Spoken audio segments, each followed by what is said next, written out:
Bismillahirrahmanirrahim. Assalamualaikum warahmatullahi wabarakatuh. Dulu ketika sahabat punya imam yang lama sekali kalau sholat, sehingga si sahabat yang satu yang petani ini mufarokoh itu memisahkan diri, kemudian imamnya diselip. Itu boleh memang dalam fikih. Kamu niat mufarokoh dulu. Mufarokoh itu niat bahwa kamu memutus hubungan dengan imam, kemudian meneruskan sholat sendiri. Singkat cerita dua orang ini berdebat, Mu'ad sama Ar-Ra'i yang penggembala ini. Kamu munafik, sholat kok meninggalkan imam. Terus yang satu bilang, kamu keterlaluan, sholatnya lama sekali. Singkat cerita dua orang ini lapor ke Rasulullah SAW. Uniknya Nabi itu membenarkan yang petani tadi. Kamu Mu'ad jadi masalah. Agama ini tidak boleh jadi problem. Kalau kamu ngimami orang, jangan lama-lama. Di situ ada ibu-ibu yang ditunggui anaknya yang sedang menyusu, banyak petani yang nunggu macam-macam. Kayak pegawai POM ya ditunggu shift temannya, pegawai Indomaret juga gitu, apalagi Grab mungkin ditunggu penumpangnya macam-macam.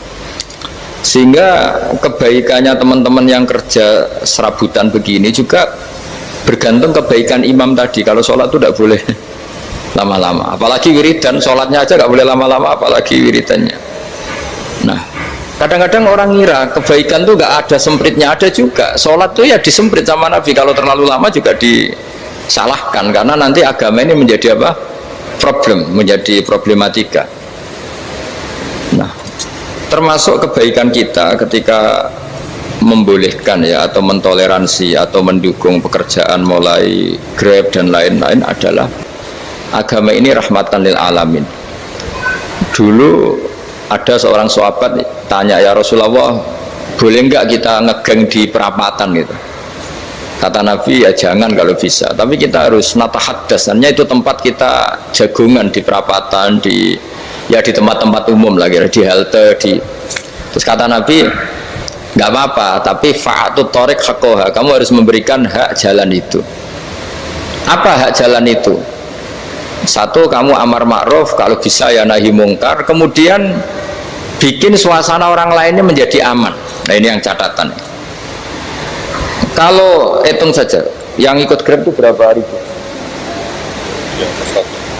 Nah, ini tuh energi besar. Kalau di atas 100 ribu, hitung ya teman-teman di Grab, 100 ribu. 100 ribu ini kalau soleh semua, atau setengah soleh lah, kalau soleh banget keberatan dia soleh setengah soleh, itu tuh ada, ini sudah saya pikir, ada kebaikan yang menyebar di seluruh Nusantara yang berjumlah 100 ribu. Ini luar biasa.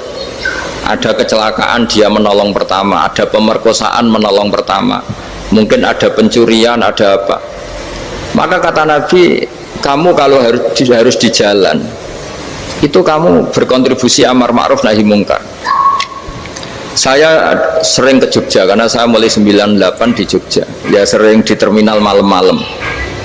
Saya ketika kecil itu sering diceritain, orang nggak berani ke terminal ini banyak preman, nggak boleh ke terminal ini karena banyak preman. Ya mulai dari Sumatera, Jawa, hampir seluruh Indonesia. Kalau jam sekian sampai sekian sudah nggak berani karena banyak apa? Preman. Itu uniknya, preman-preman itu selain dulu ditangani tentara dan polisi, itu urusan negara ya kali itu, dan kita ngapresiasi. Itu hilangnya yang permanen itu bukan saja ditangani ABRI dan polisi, TNI dan polisi, tapi ditangani kultur. Banyak mulai orang soleh, santri dagangan di situ, ada ojek mangkal di situ, supir taksi mangkal di situ. Terus di sini orang-orang soleh yang menghalau ketika ada perempuan digoda atau perempuan dicopet atau apa. Terus lama-lama jadi kultur bahwa kebaikan ini dominan. Setelah kebaikan dominan ini otomatis menyingkir sedikit demi sedikit. Jadi selain negara ini harus melakukan sesuatu yang seharusnya, yaitu menjaga masyarakat dari kriminalitas, sebetulnya yang paling awet dan paling mudah dilakukan itu tadi, kebaikan harus menjadi kultur bersama. Sehingga kalau terminal kemudian ada mbak-mbak jilbaban yang dagang, terus bapaknya soleh, ada musola yang hidup, ojeknya juga gitu, terus supir taksinya, lalu kebaikan ini menjadi nilai bersama. Saking jadi nilai bersama, ibu-ibu yang takut atas dirinya nggak ngojek kecuali Pak ini karena terkenal amanah, nggak naksi kecuali Pak ini karena terkenal amanah. Dan kita Indonesia itu ingin seperti itu, sehingga amanah ini menjadi nilai bersama dan otomatis menjadi keamanan bersama. Cara wong Jawa itu tego nitipno anake karena dijamin aman, tego nitipkan istrinya juga karena dijamin aman. Nah, kalau kebaikan ini juga menjadi satu nilai jual dan kita bisa mengawal secara serius, itu alhamdulillah betul. Nah, dimulai dari mana? Satu, mental kita takwa. Kedua, sistem sosial, bahwa kita terkoneksi oleh indukan ya, juga terkoneksi oleh kepolisian. Maksudnya karena kita terdaftar, kalau ada anak hilang kan tinggal ini yang bawa wahyu misalnya. Nah, jadi saya mohon, semohon-mohonnya, kebaikan ini harus jadi nilai bersama. Setelah terminal itu banyak orang baik, otomatis yang ini tuh menyingkir itu. Akhirnya apa? Nanti yang bos-bosnya toko itu ya hanya nitipkan sama orang soleh, yang mau nge-grab juga hanya titip sama yang soleh, begitu seterusnya, sehingga jadi siklus kebaikan yang bersama.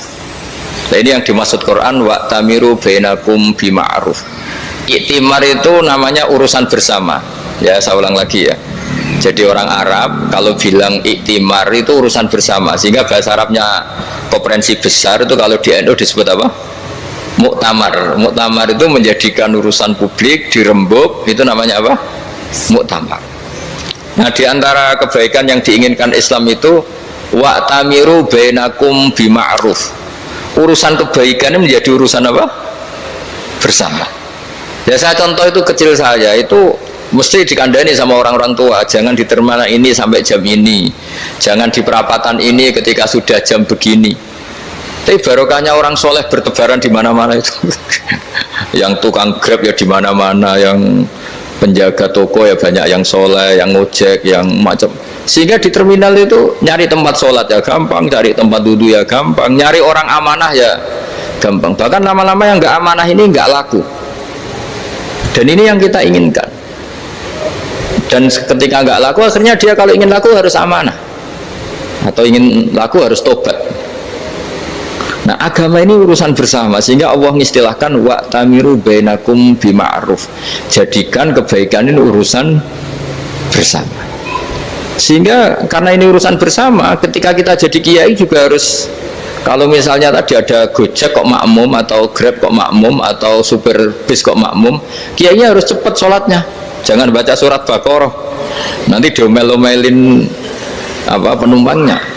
Begitu juga ibu-ibu menyempatkan jamaah, waktunya tidak lama, di rumah sudah ditunggu anaknya yang masih menyusu. Makanya Nabi ngendikan idza amma ahadukum as-sholata falyukhaffif. Kalau kamu jadi imam, sholatnya harus relatif cepat. Fa inna fihim ad-dhaif badal hajat. Di antara makmum itu yang banyak punya urusan. Selain ada yang lemah, ada yang punya banyak urusan.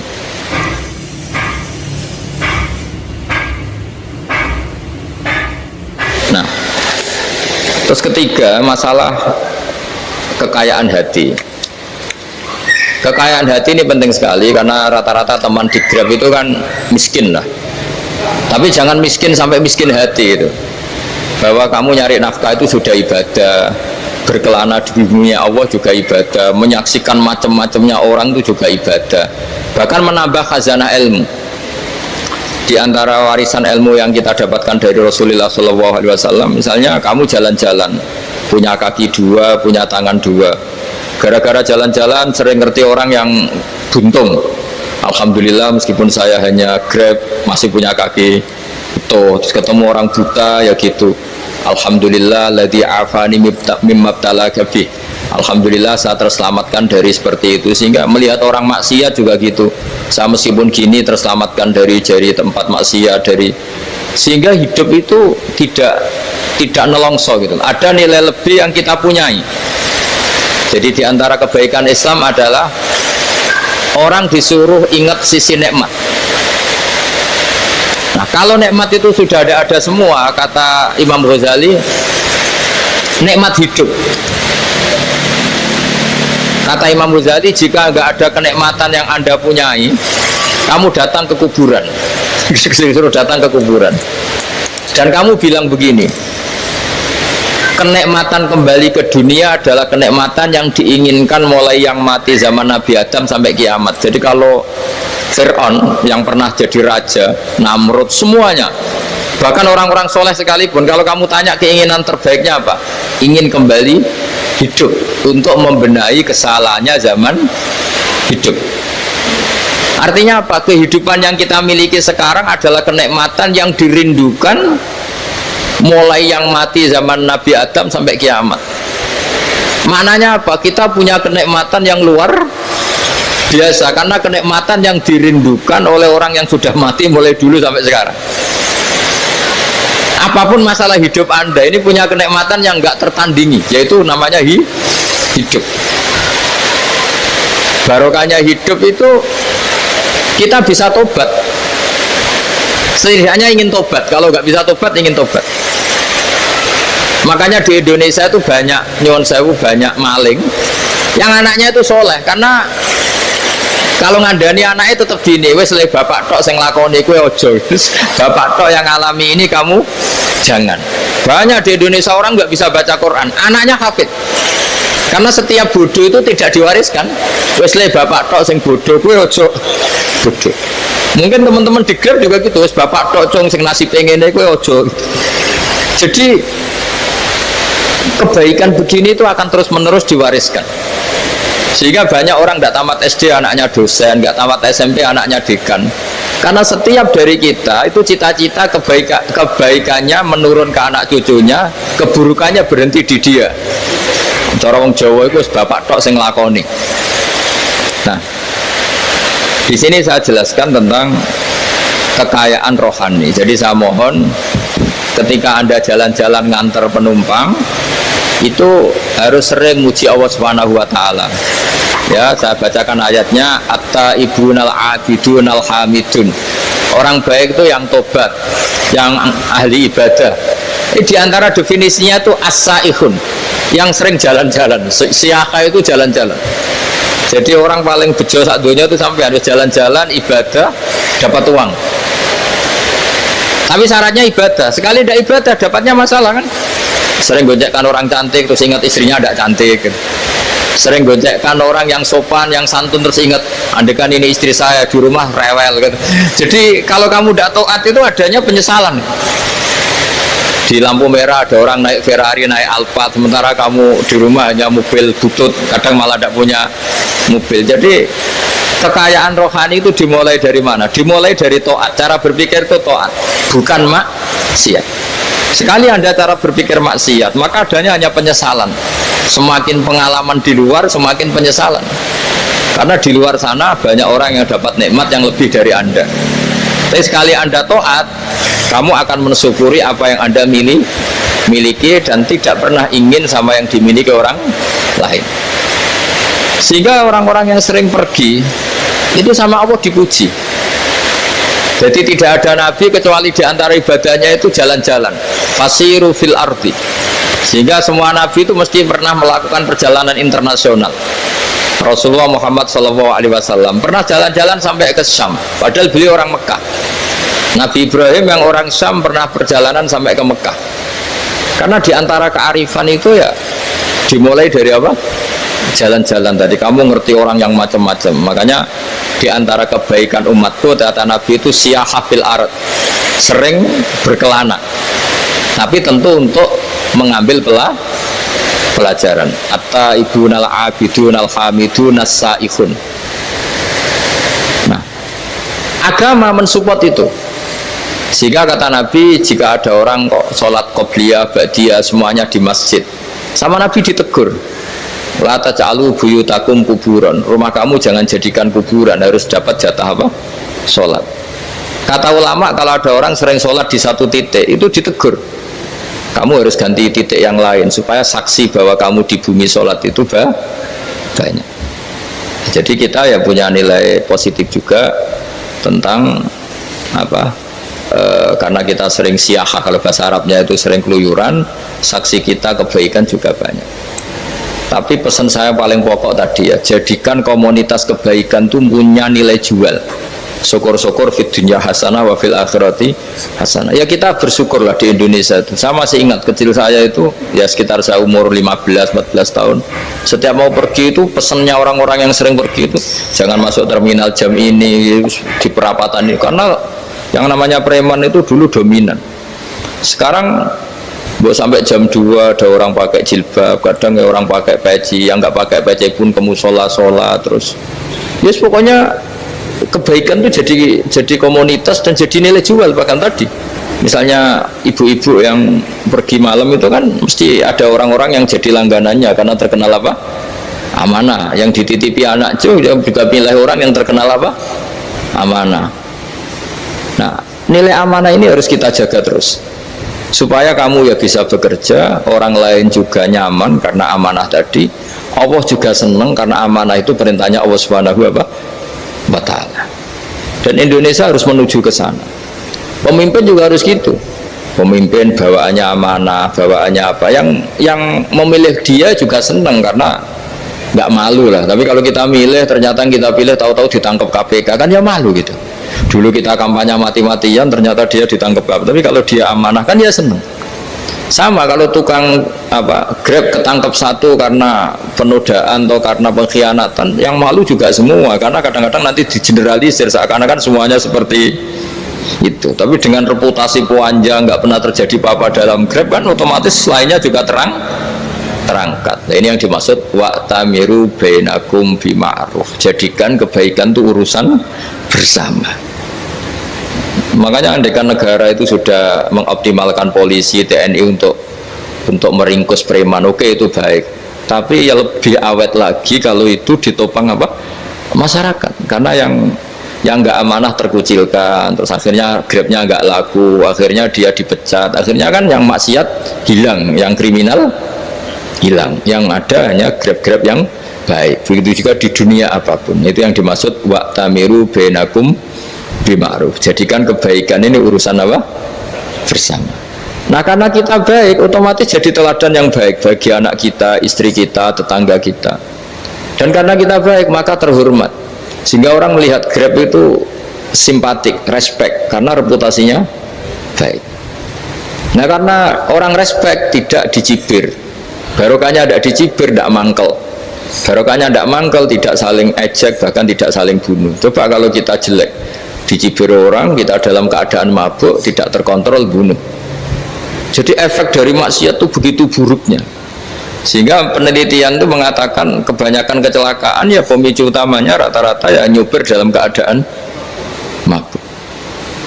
Beberapa nyuwun sewu kasus-kasus kriminal rata-rata ya dipicu oleh hal-hal seperti itu.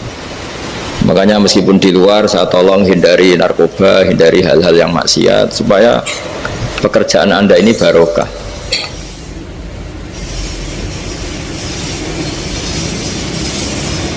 Kemudian yang terakhir saya beri ijazah tentang Al-Fatihah ya, karena ini surat yang populer.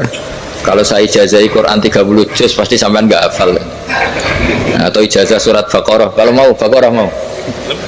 Ijazahi surat Baqarah mau 2 juz setengah. Mau Mas Asep? Ya Fatihah aja yang gampang ya. Nah, ya kulhu Fatihah ini paket ringan ini. Tapi pahalanya apa? Besar. Ini beda ya, artinya selama ini mungkin Anda baca tapi monoton ya. Tapi ini saya bacakan teks aslinya tentang istilahnya itu mazaya itu kelebihannya Fatihah. Saya baca Arabnya dulu, nanti ini terakhir ijazah. Tadi kan saran-saran umum tentang sosial ya, pokoknya jadikan kebaikan itu punya nilai sosial yang baik lah. Jadi nanti orang yang nggak amanah nggak laku ya, calon bupati, gubernur, presiden yang nggak amanah juga nggak laku. Begitu juga kiai yang tidak amanah juga nggak laku, suami yang nggak amanah juga nggak laku, istri yang nggak amanah juga. Sehingga kebaikan ini jadi nilai sosial yang dalam tanda kutip sudah keniscayaan ya. Yang diinginkan Allah itu seperti itu, bukan kebaikan yang dipaksakan karena kekuatan negara. Maksudnya kalau bisa kebaikan itu tidak usah dipaksakan, memang sudah satu kebutuhan. Tak cerita-cerita di negara maju itu, bahkan apapun jatuh itu nggak ada yang ngambil apa itu. Makanya gambarannya Mekah Medina kan gitu kan, barang jatuh nggak ada yang berani ngambil itu, saking sudah jadi sistem. Sehingga banyak negara di Eropa itu yang sampai nggak punya tentara, nggak punya polisi karena kebaikan sudah. Nah kita kan masih capek, polisinya aja capek, apalagi masyarakatnya karena ya apa ya kebaikan itu belum jadi nilai apa bersama. Nah, kita selain ditopang negara, ada polisi, ada tentara itu kita usahakan kebaikan itu jadi nilai apa bersama. Tadi wa'tamiru bainakum bima'ruf. Dan kita punya reputasi yang bagus dalam bab ini. Saya masih ingat kecil saya itu yang jilbaban hanya keluarga kiai. Sekarang rata-rata masyarakat itu jilbaban. Dulu yang sekolah SMP, SMA itu jilbaban kadang dulu malah dilarang ya harus sama seperti itu seragamnya. Sekarang sudah boleh dan nyaman. Lama-lama yang dapat simpatik ya yang pakai pakaian model tertutup seperti itu. Lama-lama gamane cara wong golek mantu ya golek yang seperti itu daripada yang blodor. Lama-lama jadi nilai bersama. Ya ingin saya seperti itulah. Di terminal juga sama. Orang mau makan cari warung yang kelihatan ada ayat kursinya, pakai jilbab atau paling tidak dia nggak mungkin lah nyuguhkan yang tiren atau yang haram. Akan ada garansi sosial. Ada apa? Ada garansi apa? Sosial dengan penampilan yang soleh itu kan. Masa iya nyuguhkan oplosan babi gitu misalnya itu. Jadi nilai sosial itu harus ya tadi harus benar-benar jadi nilai sehingga negara biar gak capek-capek. Polisi juga gak capek kan karena tugasnya corong Jawa mau ngawat-ngawati tok tapi tidak perlu tegang karena kebaikan bisa jadi nilai apa bersama. Ya, ingat-ingat ya ayatnya tadi wa'tamiru bainakum bima'ruf. Jadi kebaikan itu harus jadi nilai bersama. Iktimar itu menjadi urusan bersama. Makanya kalau kita rapat besar disebut apa? Muktamar. Muktamar itu urusan bersama. Ya tadi imamnya sholat juga menopang Gojek karena nggak lama-lama nopang Grab, nopang Kernet, nopang penjaga Indomaret, penjaga bensin, pom bensin. Nah dia hanya punya waktu 5 menit terus imamnya baca Baqarah kan. Iya imamnya mursyid, mungkin dia tambah lama tambah dapat aplaus dari muhibbinnya, tapi makmumnya dia tambah lama tambah dapat penghormatan dari pecintanya, tapi kitanya wah khusyuk wali kan dia dapat status naik lah, kita yang sudah tidak ikut jadi wali diganggu apa pekerjaannya. Kalau ada imam seperti itu sampai mufarokoh saja niat ya Allah sampai sini saja saya makmum orang itu, silakan orang itu punya urusan sendiri dengan jenengan ya sudah atau salib saja apa ya, itu boleh. Kalau dalam fikih namanya apa mufarokoh. Mufarokoh itu niat, tapi kamu jangan langsung selonong mufarokoh, niat dulu pamit sama Allah bahwa sekarang mau mufarokoh. Ya, tapi ya jadi sholat yang aneh kan, imamnya masih rukuk, kamu terus sujud, terus apa-apa selesai ya. Mungkin dalam pandangan itu orang lain ini maksudnya makmum gimana ini kok begini. Tapi sudahlah Allah Maha tahu. Nah, insya Allah dimaklumi. Ya saya baca tentang Fatihah ya, karena sampean pasti sering baca Fatihah. Supaya apa sekaligus jadi jimat lah gitu. Jadi kalau kamu sering di jalan-jalan yang mungkin sepi atau mungkin kan tidak semua teman Grab itu nasibnya bagus yang di Semarang Jogja, mungkin yang di Kalimantan di Papua kan ada yang 10 kilo gak ketemu rumah ya kan ya, lihat di TV itu kan kasihan kan sudah 10 kilo gak ketemu rumah, penumpangnya kuwekar preman tuh kan ini makan orang enggak kan udah kan ujiannya dua. Kalau penumpangnya cantik itu ya kecoba syahwat, kalau preman takut. Jadi orang itu selalu ujian itu. Sing sedengan itu kan jarang orang itu.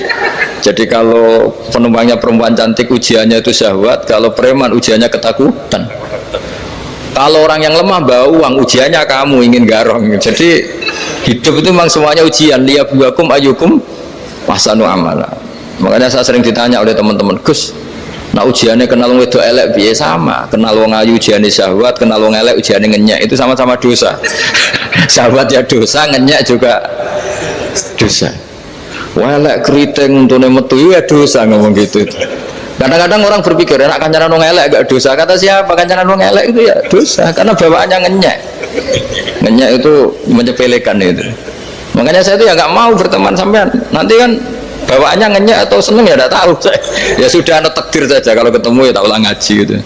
Tapi ini ngaji terakhir, setelah ini ngaji biasa aja, tidak usah resmi gini. Ngaji kok resmi aneh. Pokoknya nanti suatu saat kalau pandemi sudah berlalu saya akan ngaji Rebonan, ini ngaji. Ini ngaji yang kurang bagus karena ngatur kiai kurang berkah ini. Nanti tapi ya lumayan lah masih mau ngaji. Ngaji kok tanggal ini jam ini. Sekarang suatu saat kamu tak panggil, Mas Wahyu datang ke sini jam ini, tidak mesti bisa. Mungkin pas ada acara apa, maaf ke sini pas ngecek pas apa. Jadi ya sudah, tapi tak maafkan, enggak apa-apa. Takdir ya. Tak bacakan supaya sampean tahu keramatnya Bismillah. Nah, sebelum saya bacakan Bismillah Fatihah, tak beritahu tentang ilmu tafsirnya karena ini penting sekali. Fatihah itu dawuhnya Allah, tentu itu dawuhnya Allah. Saya ulang lagi, itu kalam Allah. Tapi yang sudah diberikan kesampaian ke kita semua, sehingga seakan-akan itu menjadi dawuhnya kita ke Allah. Jangan salah loh ya, Fatihah itu dawuh Allah, tapi sudah diberikan ke kita, sehingga posisi kita itu yang punya itu. Nah, kenapa ini perlu dijelaskan? Karena nanti ada kalimat iyyaka na'budu wa iyyaka nasta'in. Kalau itu masih kalam Allah, berarti Allah ngomong ke kamu, ngendikan ke kamu, kepadamu aku menyembah. Masa Allah menyembah kamu? Nah, sehingga ilmu tafsir itu menyelesaikan itu dulu ya. Saya ulang lagi ya, sebelum sampean sering baca Fatihah, aku yakin ya sering baca. Tapi barokahnya tidak paham itu tidak pernah janggal. Enggak paham itu ya penting supaya tidak iskal, tidak janggal. Sebetulnya di kalimat itu ada yang janggal. Kalau Fatihah itu kalimatnya Allah atau kalam Allah, bagaimana dengan kata-kata iyyaka na'budu? Masa Allah ngendikan ke kita, kepadamu kami menyembah? Masa Allah menyembah kita?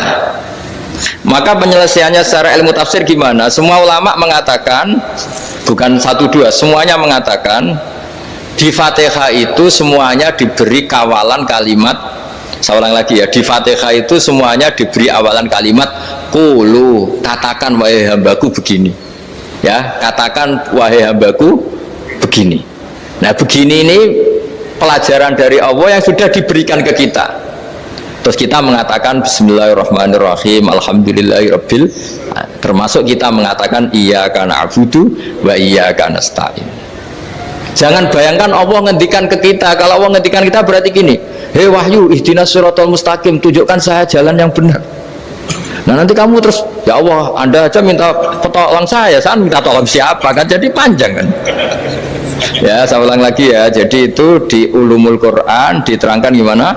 Sebelum baca Fatihah ya, Fatihah itu kalamullah, ngendikannya Allah, tapi yang sudah diajarkan ke kita dan sudah milik kita, sehingga kalimat itu menjadi milik kita.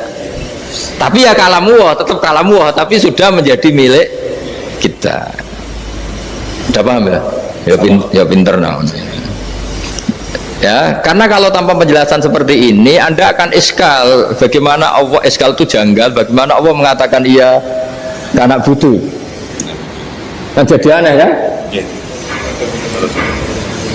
Ya, jadi tak jelaskan secara ilmiah ya. Jadi kata ulama-ulama tafsir, ayat-ayat Quran seperti ini sebetulnya dimulai dari qulu apa? Meskipun nggak dilafatkan.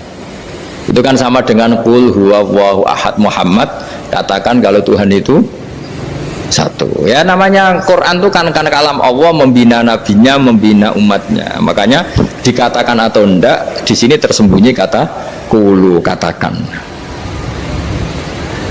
Ya, jadi ya ibarat apa itu, kamu ngajari anak kamu lah, panggil jenengan bapak kulo.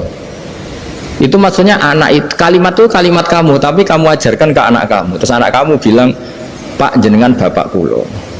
Nah, ketika kamu mengatakan jenengan, bukan kamu mengatakan jenengan anakku, berarti anakmu itu bapakmu, kan lucu kan. Anak kamu ajari jenengan bapak kulo, kamu engkau bapak saya. Terus anak kamu mengulang, jenengan atau kamu bapak saya. Berarti itu kalimat yang kamu ajarkan, tapi sekarang sudah milik anak kamu.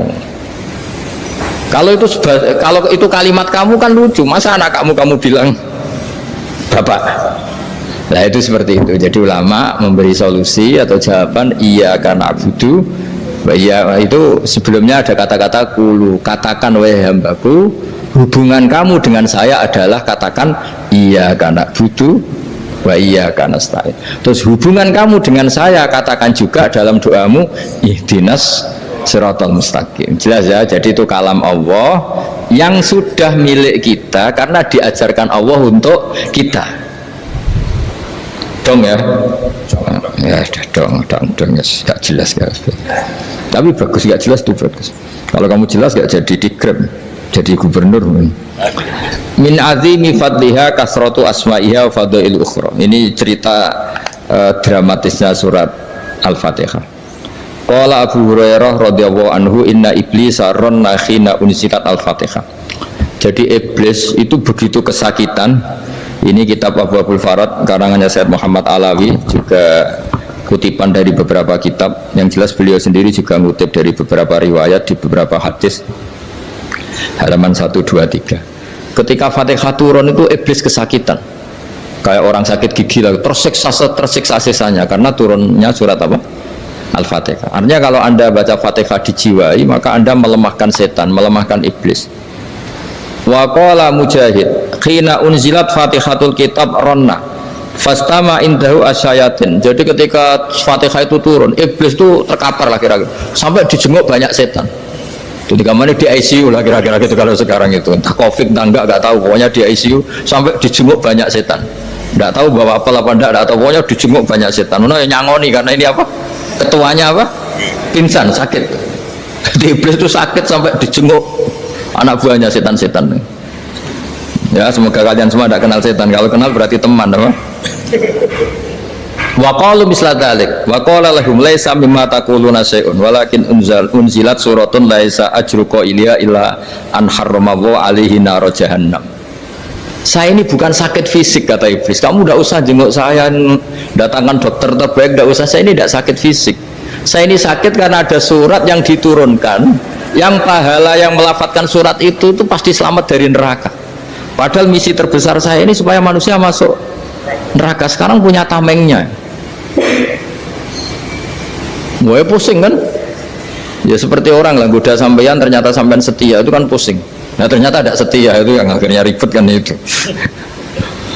Jadi iblis itu cita-cita terbesarnya kan semua orang itu masuk neraka. Nah sekarang turun satu surat yang gara-gara surat itu siapapun yang baca dijamin selamat dari neraka. Jadi walakin unzilat suratun laisa ajru qailiha illa an harramallahu alaihi nar jahannam. Karena jadi dia shock lah, jadi kalau orang di Jawa itu bilang shock. Aduh sial nasib saya ini umat nggak bisa saya goda lagi karena punya tamengnya tadi punya. Qad batala kaidukum wa makrukum. Rekayasa kalian sekarang itu tidak ada gunanya semua. Nah, ini alhamdulillah di Indonesia kelihatan kan banyak yang miskin, banyak yang susah. Tapi selagi mereka masih sholat, itu keinginan mencari halal itu masih tinggi. Kayak apa kita di tengah kota, jauh dari anak istri, jauh dari tetangga. Biasanya kalau orang jauh dari anak istri, tetangga kan sakar PDW. Tapi yang soleh masih banyak, sudah jauh dari keluarga tetap lurus. Loh, kalau yang dekat lurus kan wajar, konangan wong akeh kan. Ini sudah jauh masih lurus. Nah ini nggak lepas dari barokahnya surat apa? Surat Fatihah tadi. Jadi karena ada surat yang menjamin pelafalnya atau qailiha terbebas dari api neraka. Wa qalat as-sayatinu lahu is ayyusai'in ta'muruna ya maulana. Faqala lahum idhabu wajtahidu hatta tukhfilu qulubahum hatta la yaqulu hadhihi surah. Lalu kita gimana, jari para setan begitu. Lalu kita gimana? Terus kata iblis, sudah bikin mereka lupa sehingga tidak baca lagi. Selagi masih baca kita pasti keok. Jadi kalau zaman sudah jarang baca Fatihah itu berarti sudah bagian dari kemenangan apa? Iblis. Jadi kalau zaman sudah jarang baca Fatihah itu berarti bagian dari kekalahan Anda, kemenangan iblis. Masih sering baca? Alhamdulillah. Berapa kali? Pertama kali sholat. Terus apa lagi? Ya, kalau ngajar itu juga saya itu juga. Kok 5 kali tok itu? Berarti pas sholat fardu tok itu? Enggak 5 kali, itu mendingan itu 17. Kamu itu ngitungnya jangan 5 ini. 5 waktu saja. 5 waktu itu berarti lumayan lah. Berapa? 17 ya? Ya. 17 ya? Ya. 17, tapi kalau makmum tuh sering separuh kan, apalagi makmum terawih. Ya kan? Makmum terawih itu bacanya Fatihah ada yang sempurna enggak ya? Ya enggak lah. Baru alhamdulillah rabbil alamin mampu ruko ikut ruko ini gitu. Makmum kan.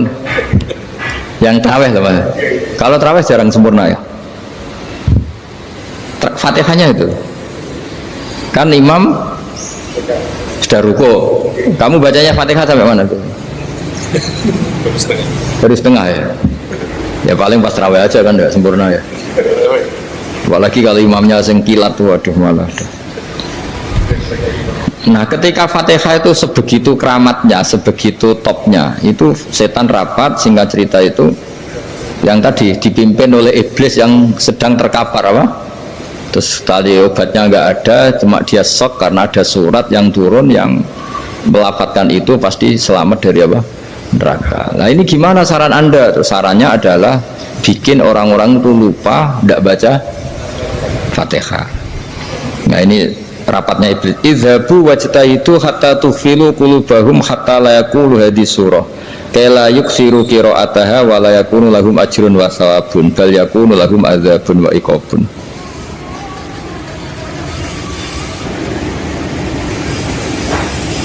Jadi saya mohon selama ini Anda sudah baca, tapi mungkin hanya rutin saja. Napa rutin saja? Jadi barokahnya ngaji ini kamu punya kekuatan atau punya semangat membaca, karena ini surat yang luar biasa. Ibarat gini, kalau sampean tanya, saya juga sering mikir, masa Gus hanya surat kok punya kekuatan seperti itu? Di dunia ini kata Allah, mulai Nabi Adam sampai kiamat, nggak ada yang bisa menandingi kekuatan kalimah. Kalimah itu kata-kata, nggak ada yang bisa menandingi kata-kata. Misalnya Anda nge-grab berangkat, istri cuek, berangkat cuek, itu beda dengan ketika meskipun satu kalimat, wes Pak muga-muga dilindungi pangeran, mungkin jenengan selamat, itu menjadi teduh dan semangatnya luar biasa karena kayak mendapat support. Jadi kira-kira kalimat itu hubungannya kita dengan Allah, Fatihah itu seperti itu. Kamu melafadzkan satu kata-kata yang dibenarkan langit bumi, dibenarkan aras, dibenarkan malaikat, dibenarkan semua penghuni di dunia ini.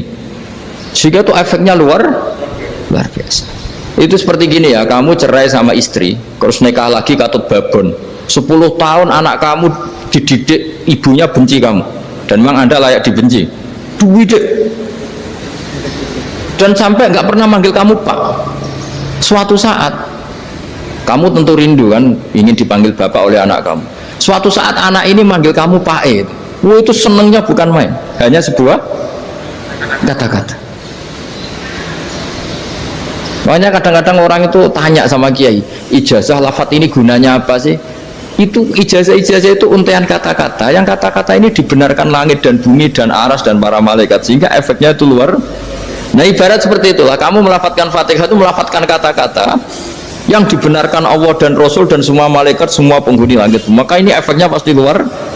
Nah di sini lah orang-orang dulu itu tahu keramatnya itu, sehingga ketika melawan Belanda, melawan Jepang dulu itu kalimat-kalimat itu menjadi mantra yang luar biasa. Doa lah, doa yang luar biasa. Tapi di era modern karena orang sudah tidak ngerti itu, dianggap itu mantra, jimat, khurafat, bid'ah, waduh ribet menemal. Sebetulnya tidak seperti itu. Memang kata-kata ini kekuatannya luar biasa. Sama kesakitan hati kamu juga karena itu. Wis ngojek wangilan. Lha Pak di bojo kok kowe gagah tok kere. Wah, iku seling terus mesti. Padahal kalimat itu kan tidak melukai secara fisik, tapi apa kerjanya sesuk sarasa-rasen. Karena terus dengan pengadilan seperti itu kan, ngapain kerja demi perempuan yang seperti ini? Lagi-lagi kata-kata ini luar. Nah bayangkan kalau kata-kata itu adalah kalimat yang diajarkan Allah lewat Rasulnya, lewat malaikat Jibril. Kayak apa kekuatannya itu? Nah, kira-kira Fatihah itu gitu.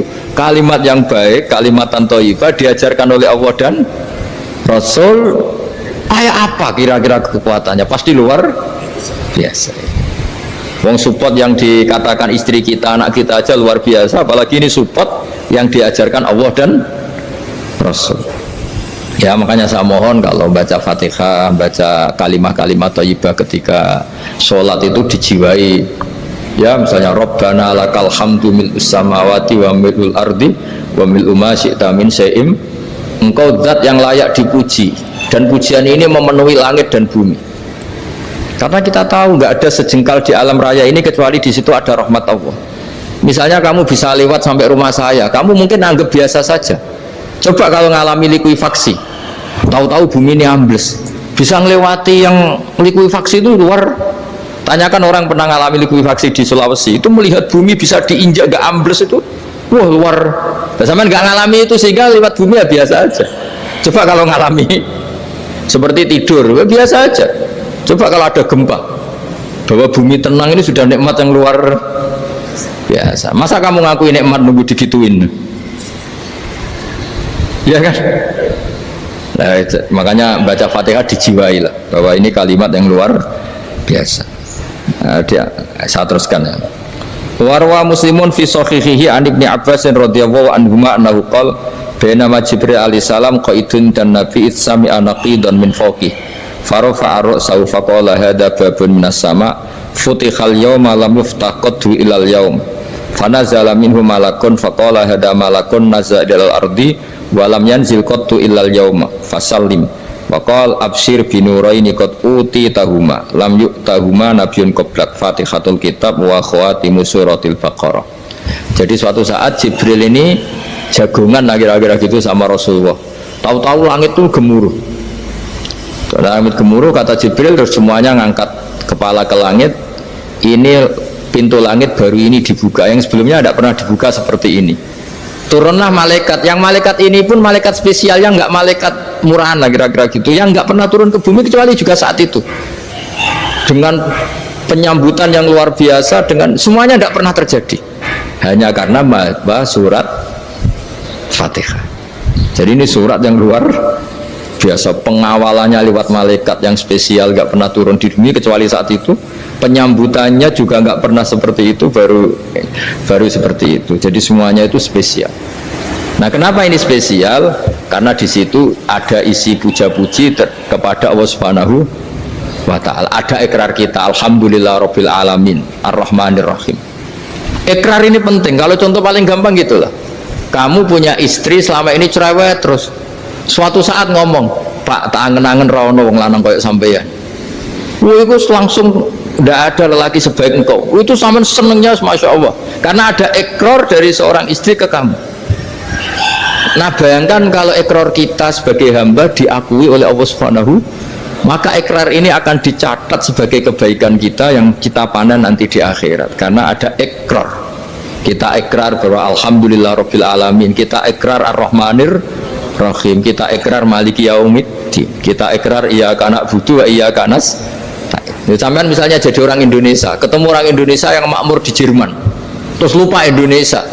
Kamu orang Indonesia? Enggak, saya enggak orang Indonesia. Mangkel gak kira-kira? Mangkel. Karena salah ikrar kan gitu. Ya, jadi saya mohon jangan anggap kalimat itu hal yang biasa, tapi luar biasa. Nggih, ngoten mawon. Assalamualaikum warahmatullahi wabarakatuh.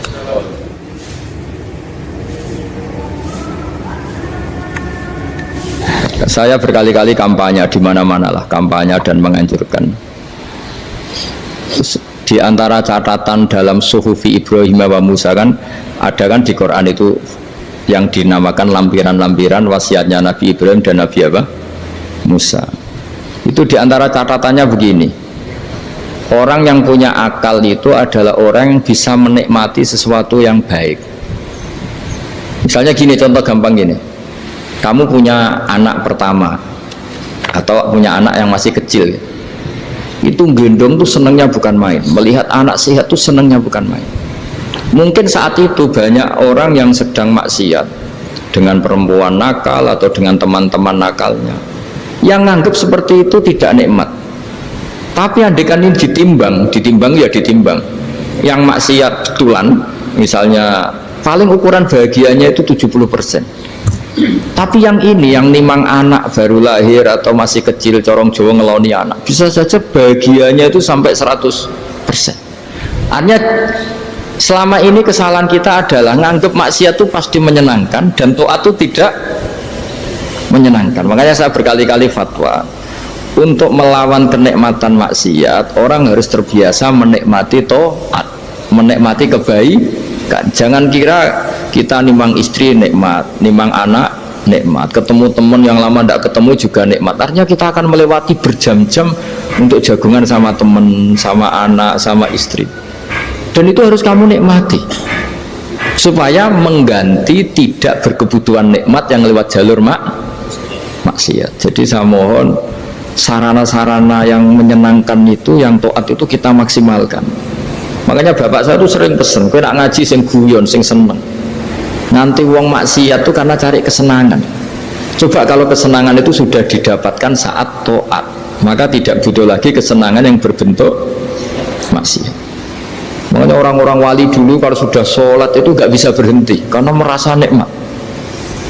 Makanya Nabi pernah ngendikan wa qurratu aini fi sholat, nyaman saya itu kalau sedang sholat. Itu tadi. Bayangkan kalau besok itu pasti mati. Makanya latihannya harus gitu. Bayangkan besok itu pasti mati. Berarti itu hari terakhir kamu. Ya, hari dengan merasa hari terakhir itu kalau kamu maksiat kan malu. Waduh, mati pas. Makanya sholli sholata muwaddiin, kamu sholat seakan-akan itu sholat terakhir. Dan bayangkan akhirat itu wa'mal li akhiratika ka'annaka tamutuhu, dan bayangkan akhirat itu besok kamu mati. Sehingga ketemu istri ya seneng karena ini pertemuan terakhir, ketemu anak ya seneng ini pertemuan terakhir, sholat juga tenanan karena ini sholat terakhir. Sehingga kalau mau maksiat tuh takut, jangan-jangan ini kehidupan saya terakhir kok tak pakai seperti ini. Nah, jadi di antara resepnya itu apa tadi? Nganggep ya ibadah itu menyenangkan. Nah, gitu. Pinter.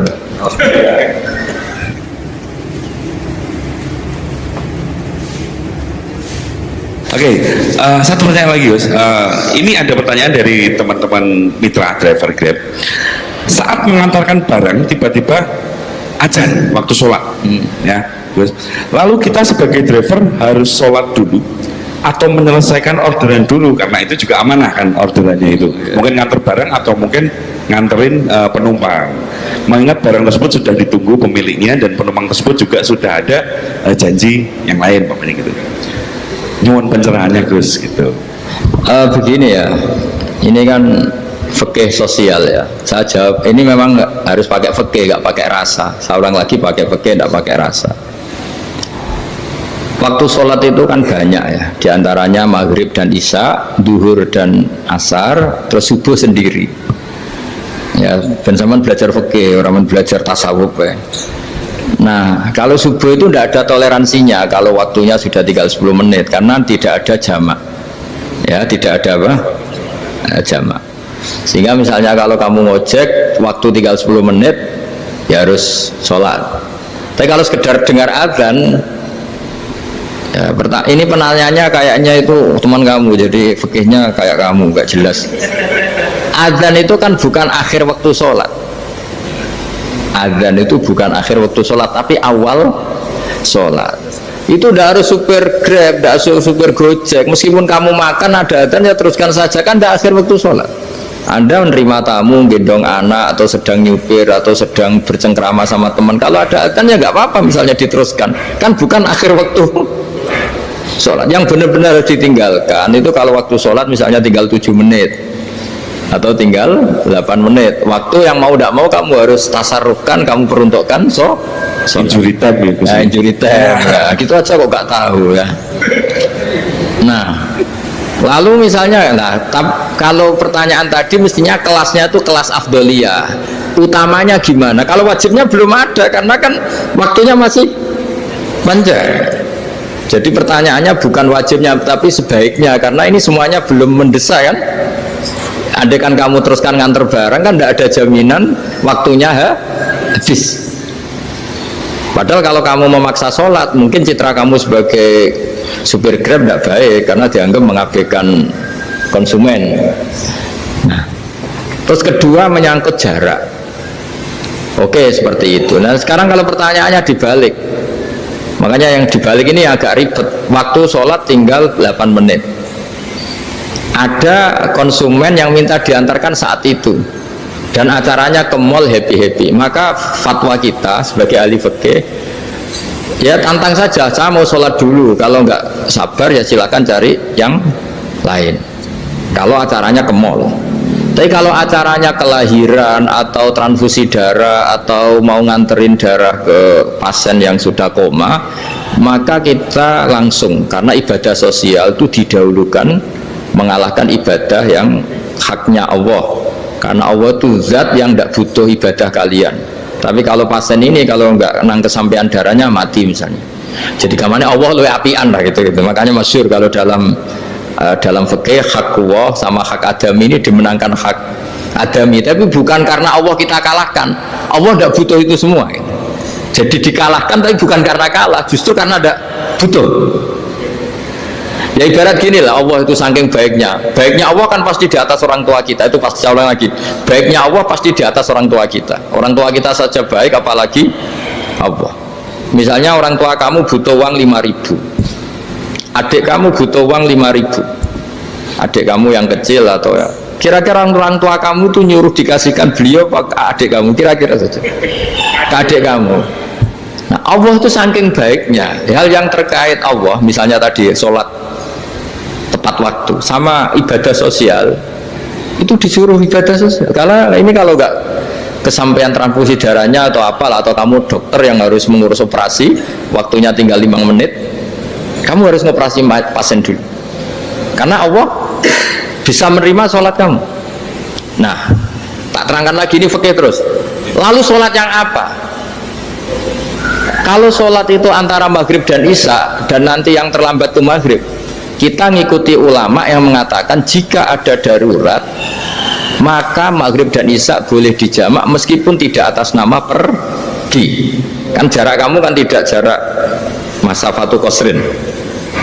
Artinya apa? Misalnya saya dokter harus operasi, waktu saya tinggal 8 menit mau maghrib, ternyata harus ada operasi. Kalau saya nggak nangani mati, saya harus operasi. Dan nanti waktu saya maghrib habis itu tidak harus dikatakan kodok atau yang mengeluarkan maghrib dari waktunya. Bisa saja menurut ulama dianggap boleh dijamak takhir dengan isya karena kondisinya masih waktu jam'in. Begitu juga duhur dengan asar. Tapi kalau waktunya itu asar tinggal 8 menit kemudian harus ada operasi, ya kita operasi. Waktu asar kita mundur sampai maghrib, namanya kodok yang dimaafkan Allah. Ya namanya tetap kodok karena asar gak bisa dijamak dengan maghrib. Jadi ini fikih ya. Jadi jawabnya harus jelimet. Jadi saya ulang lagi ya. Tadi kan pertanyaannya dengar adzan. Kalau adzan kan waktunya masih panjang. Apalagi misalnya maghrib kan waktunya kan taruh saja ada waktu 1/4 jam. Ternyata andekan kamu antar hanya butuh waktu 7 menit, kan nggak ngefek sama sekali. Saya nyanda. Nah, nyanda. Okay.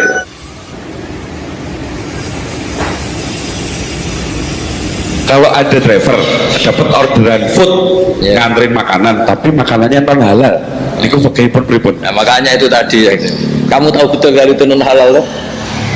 Kalau itu sudah tahu pasti non halal. Nah, iya, daging Tyrannosaurus, nonton mungkin. Ya, makanya tadi itu memang PR kita di semua profesi. Saya ulang lagi, itu PR kita di semua profesi. Jadi